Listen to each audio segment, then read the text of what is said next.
Bismillahirrahmanirrahim. Assalamualaikum warahmatullahi wabarakatuh. Hamdan wa syukran lillah, salatan wa salaman ala rasulillah, amma ba'd.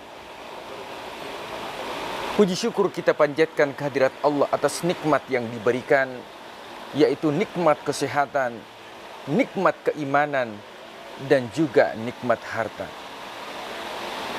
Ada ibadah yang dilakukan bersifat harian, yaitu seperti ibadah sholat. Ada ibadah yang dilakukan itu mingguan, seperti sholat Jumat, puasa Senin dan Kamis. Ada ibadah yang dilakukan itu berdasarkan bulanan, seperti puasa pada bulan suci Ramadan. Ada ibadah yang dilakukan itu tahunan, seperti puasa Arafah dan juga berkurban, Idul Fitri dan Idul Adha. Ada ibadah yang dilakukan sekali seumur hidup, seperti melaksanakan ibadah haji ataupun menikah.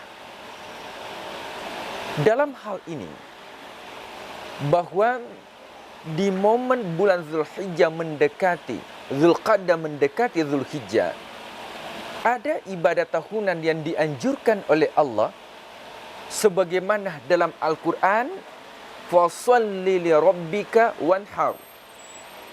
Perintah untuk salat, juga perintah untuk berkurban.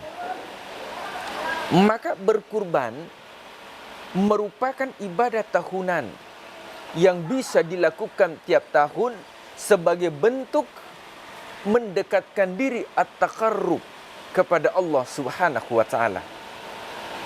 Ada yang mendekatkan diri kepada Allah dengan ibadah badaniyah, yaitu fisik, seperti sholat.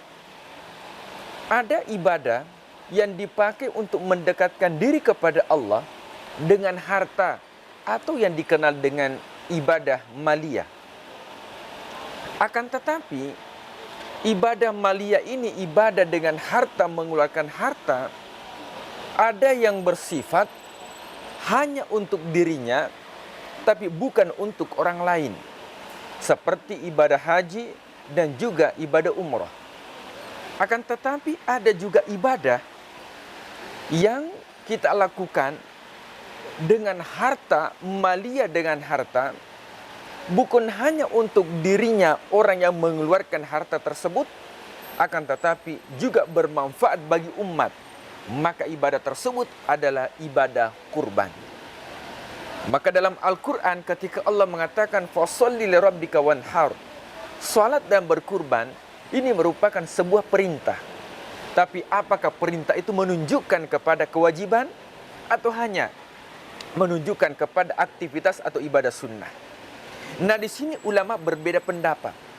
Akan tetapi sepakat dalam satu titik bahwa ibadah kurban itu merupakan ibadah yang sangat dianjurkan.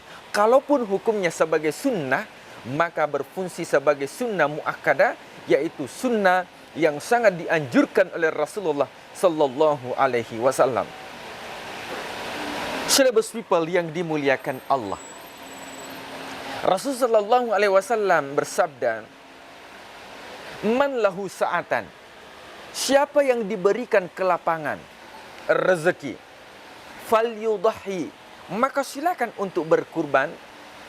Dan apabila kurban itu tidak dilaksanakan, kata Rasulullah, maka jangan mendekati tempat salat, kata Rasul sallallahu alaihi wasallam.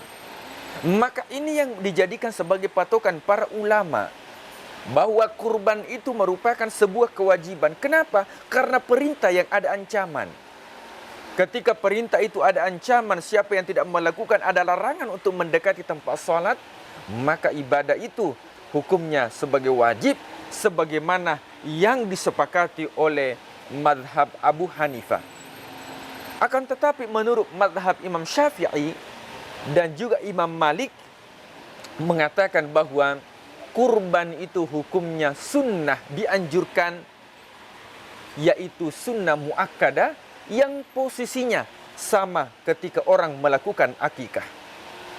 Kalau kita melihat, jarang orang yang mampu tidak melakukan akikah. Bahkan dengan acara yang besar, menyewa catering yang ternama. Dengan apa? Tujuannya untuk memperlihatkan bahwa inilah ibadah maliyah yang manfaatnya untuk yang lain. Maka semestinya celebes people yang dimuliakan Allah, ibadah kurban ini sama ketika kita termotivasi untuk melakukan ibadah akikah yang juga hukumnya sama, yaitu sunnah muakkadah. Sehingga upaya untuk kita melakukan kurban tujuannya untuk apa? Yaitu cara kita mendekatkan diri kepada Allah. Karena kata Rasulullah SAW, tidak ada ibadah yang paling terbaik, tidak ada ibadah yang paling termulia, Yaumun Nahar, pada hari penyembelihan, hari kurban, kecuali berkurban kepada Allah Subhanahu wa ta'ala. Meskipun dalam Al-Quran, la yanalullah,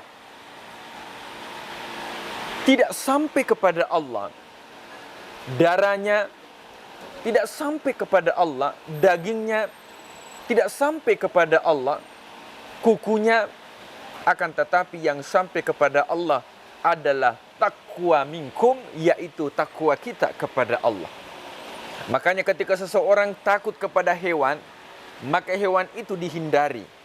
Akan tetapi ketika kita takut kepada Allah, takwa kepada Allah, takut kepada Allah, maka bukan kita menghindari, justru kita mendekati. Maka Allah mengatakan dalam hadis qudsi, man taqarraba ilayya, siapa yang mendekatkan diri kepadaku, kata Allah, sejengkal, maka Allah akan mendatanginya sehasta. Nah, ibadah kurban ini ibadah yang paling terpenting. Kenapa? Satu-satunya ibadah yang paling terbaik ketika Yaumun Nahar, hari penyembelihan. Sampai-sampai sebelum darah itu menetes, darah hewan yang disembelih menetes, maka ampunan Allah sudah sampai kepada orang yang menyembelih. Saking cepatnya ampunan Allah kepada orang-orang yang melakukan penyembelihan. Kemudian dalam hadis Rasulullah SAW, beliau bersabda bahwa akan datang di hari kemudian bulunya, kukunya, tanduknya. Kalau kita mengatakan bahwa ini merupakan hal yang sepele, bahkan kita buang, maka ini mengajarkan kepada kita bahwa di sisi Allah Subhanahu wa ta'ala di akhirat nanti, bahkan yang tidak bernilai, bulunya yang tidak bernilai, kukunya yang kita buang tidak bernilai, tanduknya yang kita buang yang tidak bernilai, akan tetapi bagi orang yang berkurban di hadapan Allah Subhanahu wa ta'ala, yang tidak ternilai saja di hadapan manusia, akan tetapi sangat dinilai sebagai bentuk kemuliaan di hadapan Allah Subhanahu wa ta'ala. Mudah-mudahan celebes people, kita termasuk hamba Allah yang senantiasa melakukan kurban sebagai bentuk mendekatkan diri kepada Allah. Wabillahi taufiq wal hidayah. Assalamualaikum warahmatullahi wabarakatuh.